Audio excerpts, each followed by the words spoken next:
हो। आप आंखों में आंसू की लंबी लंबी अविरल धाराएं लिए लंबी लंबी सांसें क्यों खींच रहे हैं? क्या कोई मांसाहारी आपको बगुला से ने भगत बनकर कहा, वत्स तुमने ठीक समझा है, अत्यधिक मछलियां खाने से मुझे वैराग्य हो गया है और वैराग्य के कारण आप सभी जलचरों के प्रति सहानुभूति से मेरा मन भर गया है। अब उनके मरने का समय निकट आने के दुख के कारण मेरे प्राण नहीं निकल पा रहे हैं। केकड़ा कुछ न समझा, बगुले से बोला, मगर मछलियां न खाने से तो आपका शरीर क्षीण होगा, मौत आपके नजदीक होगी, फिर भला मछलियां क्यों मरेंगे? प्यासे भांजे, अब वह समय आ गया है जब बाहर वर्षों तक वहां वर्षा नहीं होगी, यह सरोवर सूख जाएगा। कैसी बात कर रहे हो मामा? केकड़े का दम अंदर बाहर हो रहा था। यही ज्योतिषी ने बताया है। भांजे बगुले ने अपने आंसुओं से वृद्धि की। यह सुनकर केकड़ा सन्नाटे में आ गया। यह बात उसने अन्य जलचरों से भी बताई। जलचरों में मौत के कारण भय छा गया। हर कोई बचने का उपाय सोचने लगा, किंतु अत्यधिक भय होने के कारण भी सही उपाय न सोच पाया। तभी जलचर एकत्र होकर केकड़े के पास पहुंचे, केकड़े को अपना सरदार बनाया और बगुले के पास पहुंच गए। सभी एक साथ कांपती आवाज में कहा, मामा आप भगत हैं, परोपकार ही है आपके जीवन का आधार है। क्या ऐसा कोई उपाय नहीं जिससे हम सब जीवों की रक्षा हो सके? यह सुनकर बगुला और अधिक दुखी और गंभीर मुद्रा में आ गया। कुछ देर सोचकर बोला, एक उपाय हो सकता है। सभी जीवों को उत्सुकता जल्दी से पूछा, तुरंत बताओ मामा, जो भी उपाय है हम सब कुछ करने को तैयार हैं। बगुले ने लंबी सांस खींची, जैसे कोई नेता भाषण देने से पहले खुद को तैयार करता है। इधर सभी की जिज्ञासा तीव्र थी। तब बगुले ने गंभीर आवाज में कहा, यहाँ से लगभग 5 कोस दूर बड़ा सा जलाशय है, जिसमें कभी कभी विष्णु भगवान लक्ष्मी जी के साथ जल विवाह करने आते हैं। उनकी कृपा से वह दिव्य जलाशय 24 वर्षों की अनावृष्टि में भी नहीं सूखता। यदि किसी तरह इस जलाशय से जलचर वहां पहुंच जाए तो जान बच सकती है। यह सुनकर सभी जलचरों के चेहरे पर प्रसन्नता के कारण दमक उठे। सभी ने राहत की ठंडी सांस ली और आपस में फुसफुसाने लगे। तभी बगुले ने दूसरा पासा फेंका। वहां पर केवल आकाश मार्ग से ही पहुंचा जा सकता है, क्योंकि भूमार्ग अत्यंत कटीला और कठिनाई से भरा है। एक बार पुनः वहां सन्नाटा छा गया। सभी जलचर एक दूसरे को ताकने लगे। तब एक मछली ने शांति भंग की, मामा इसका उपाय आपके पास है क्या? कैसे? बगुले ने थोड़े आश्चर्य से मछली की ओर देखा। अन्य जलचर भी मछली की ओर देखने लगे। पर मछली बोली, आपके पंख मामा और आपकी लंबी चोंच। मछली की यह बात सुनकर सभी जलचर प्रसन्न हो उठे। कछुए ने कहा, हाँ हाँ क्यों नहीं, आप तो आकाश मार्ग के राज के मामा हैं।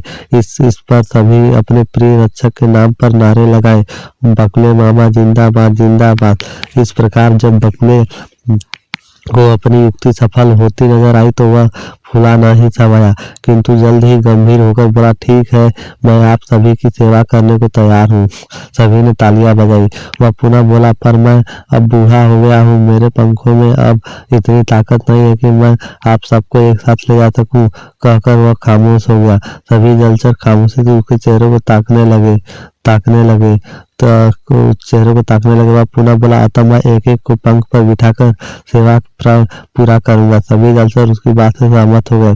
पहले मैं कहते हुए उन्होंने बगुले मामा को चारों ओर से घेर लिया। तब फैसला किया गया कि जिन जलचरों की घर जलाशय के किनारे के निकट है, पहले उन्हें बड़े जलसागर में भेजा जाए। कपटी बगुला एक मछली की चोंच में दबाकर वहां से उड़ा आकाश में बहुत ऊंचाई पर पहुंचा और उसने इधर उधर अपनी दृष्टि दौड़ाई कि भोजन के लिए कौन सा स्थान उचित है। तभी मछली बोली, मामा तुम तो बहुत ऊंचे उड़ रहे हो, धरती का दृश्य कितना सुंदर लग रहा है, लगता है यह तो स्वर्ग है। सभी लोग कितने सौंदर्य से रहते हैं प्रतीत हो रहे हैं, दूर के ढोल सुहावने लगते हैं। बगुले ने श्वासा में कहा। यह कहकर वो अधिक तेजी से और ऊपर उड़ा। मछली बोली, अरे मामा अब और कितना ऊपर जाओगे, मुझे तो डर लग रहा है, तुम्हें स्वर्ग में ले जा रहा हूँ। बगुले की उसी भाषा का प्रयोग किया, पर मछली उसकी भाषा का अर्थ न समझ सकी। वह तो खुशी से फूली न समा रही थी। अब तो वह दोनों तालाब से दूर निकल आए थे। वहां पहाड़ों की एक पहाड़ों की एक लंबी श्रृंखला प्रारंभ हो गई थी। अचानक बकुला बोला, मछली रानी, लो अब हम स्वर्ग में पहुंच के समीप है। आंखें बंद करके अंतिम बार भगवान को याद कर लो। मछली चौंक कर बकुले की ओर देखा, किंतु वह कुछ समझ न पाती थी। पहले ही बकुले ने उसे छोड़ा और दिया और वह हवा में लहराती बल खाती धरती की ओर बढ़ी। जल्द ही वह एक चट्टान पर गिरी और उसके प्राण पखेरु उड़ गए। इधर बकुला भी मछली तक पहुंच चुका था। 4 दिन का भूखा बकुला भेड़िए की भांति मछली पर टूट पड़ा और फिर पेट पूजा करने के पश्चात वापस जलाशय की ओर उड़ चला। इसी प्रकार 3 महीने गुजर गए। वह नित्य एक जलचर को अपनी चोंच में दबा कर ले जाता और पहाड़ी में मारकर खा जाता। जिस पहाड़ी पर बैठकर वह भोजन करता था वहां हड्डियों का ढेर लग गया था। इधर 3 महीने में एक बार भी जलाशय का पानी 1 इंच भी कम नहीं हुआ था, बल्कि भूखा बकुला 3 गुना मोटा हो गया। इससे केकड़े को संयम हुआ। जरूर कोई बात है, केकड़े ने सोचा। अगले दिन उसने सभी जलचरों को एकत्र किया और अपना संयम प्रकट किया। सभी गंभीरता से उपाय सोचने लगे, किंतु बकुले ने से टक्कर लेने की हिम्मत किसी में न थी। बकुले की चोंच फंस गए जाने के कारण के बाद जीवित बाहर आना कठिन था। कछुए ने थोड़ी हिम्मत की और कहा, मैं पता लगाता हूँ। सभी उत्सुकता और प्रसन्नता से उसकी ओर देखने लगे। उसने पुनः कहा, बकुला मेरा कुछ नहीं बिगाड़ सकता। मेरी पीठ को उसकी चोंच तो क्या तलवार भी नहीं काट सकती।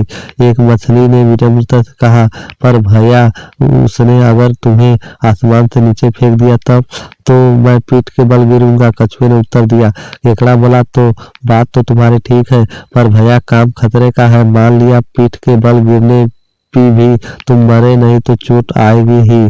फिर तुम्हें यहाँ पहुंचने में सालों भी लग सकते हैं। तब तो यह सभी को अपना भोजन बना लेगा। तब स्थिति गंभीर हो गई। वातावरण शांति छा गया। सभी गर्दन झुकाकर अपनी अपनी असमर्थता प्रकट कर रहे थे। कुछ की निगाहें बूढ़े केकड़े पर जमी थी। वे सोच रहे थे कि उनके अनुभव से ही कोई उपाय निकल आए। उनका अनुमान ठीक निकला। बूढ़े केकड़े ने एक गहरी सांस खींची और बोला, कछुए भाई, तुम्हारे साथ मैं जाऊंगा। तुम उसकी चोंच में रहना और मैं उसकी पीठ पर रहूंगा।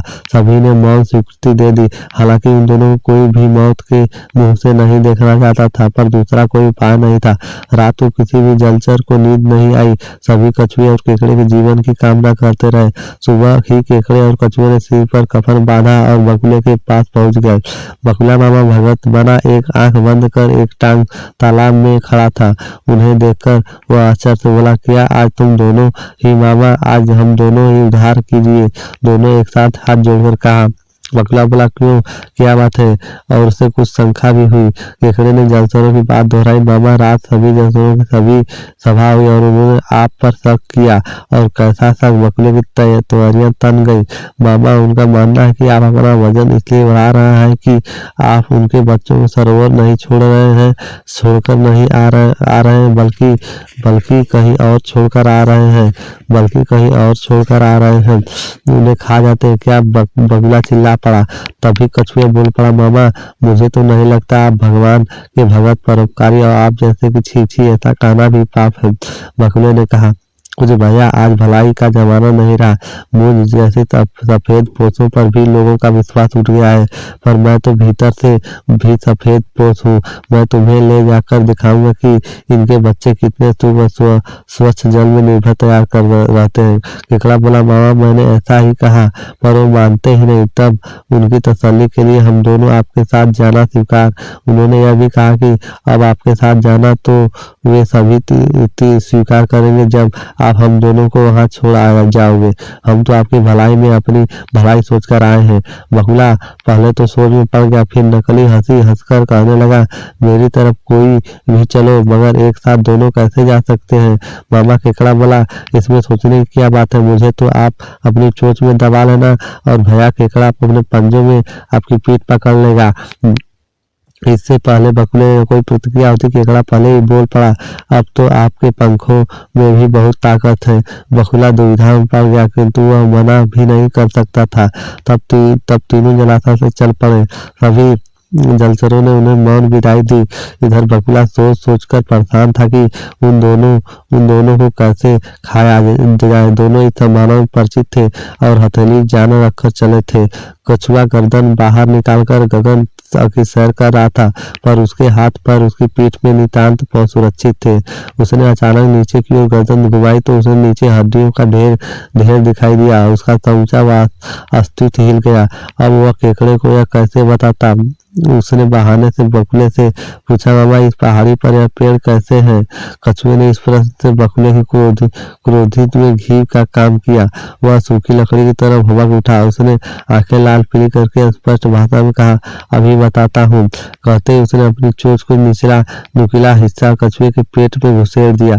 कछुआ चिल्लाया, केकड़ा भाई मैं गया। इधर बकुले की चोंच की ऊपरी हिस्सा कछुए की पीठ पर था, किंतु वह भूल गया था कि उसका नुकसान भी हो सकता है।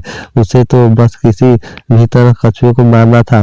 उसने अपनी चोंच को दबाया, सख्त किया और उसी क्षण उसकी चोट टूट गई। चोट टूटते ही उसकी पकड़ कछुए पर ढीली पड़ गई और कछुआ उसके मुंह में छूटकर पहाड़ी पर पड़ी हड्डियों के पीठ पे बल गिरा पड़ा। गिरते ही उसे अधिक चोट तो नहीं आई, किंतु बकुले की चोट से उसका पेट ज्यादा फट गया था, अतः अधिक रक्त बहने के कारण कछुए कुछ देर बाद उसकी मौत हो गई। इधर केकड़े ने जो ही बकुले को कछुए पर हमला कर पाया, उसने अपने दोनों पहने दांतों से उसकी गर्दन पर काट दिया। बकुला चिल्ला उठा, आ मेरी गर्दन छोड़। केकड़ा बोला, सच सच बता तूने भोली वाले मछलियों को क्या किया? बताता हूँ, गर्दन छोड़। बकुला दर्द से छटपटाते हुए बोला। केकड़े अपनी पकड़ कुछ ढीली कर बकुले ने तुरंत पलटी मारी। केकड़ा उसकी पीठ से गिरने ही वाला था कि वह उसकी गर्दन पकड़ कर लटक गया। गर्दन पर पकड़ कड़ी करने को बकुला काबू में आ गया। तब केकड़ा उसे उसी जलाशय को छोड़ देने को लालच देकर लाया। जान बचाने के लिए बकुला वापसी के लिए उड़ा, पर रास्ते भर वह केकड़े से छोड़ने की प्रार्थना करता रहा।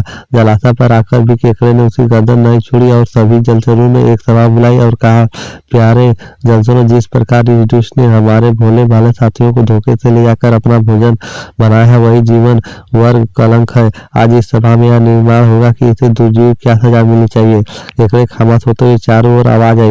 मौत। यह सुनते केकड़े उसकी गर्दन तेजी से काटी और अगले क्षण बकुले की गर्दन लटक गई। सभी की आवाज को महत्व मिला, सभी जलचरों को इससे संतोष हुआ। कछुए बलिदान को सभी ने सराहा और केकड़े की साहस की भूरी प्रशंसा की। इस प्रकार एक दगाबाज का अंत हुआ। शिक्षा ढोंग रखकर भोले भाले लोगों को बकाने वाले लोगों समाज में बहुत होते हैं, मगर ढोंग को पोल जब खुलती है तो ढोंगी की दशा वैसी होती है जैसे ढोंगी बकुले की हुई। ढोंगी लोगों पर विश्वास कभी नहीं करना चाहिए। आज की कहानी अच्छी लगी तो चैनल को सब्सक्राइब और वीडियो को लाइक जरूर करिएगा। बाय।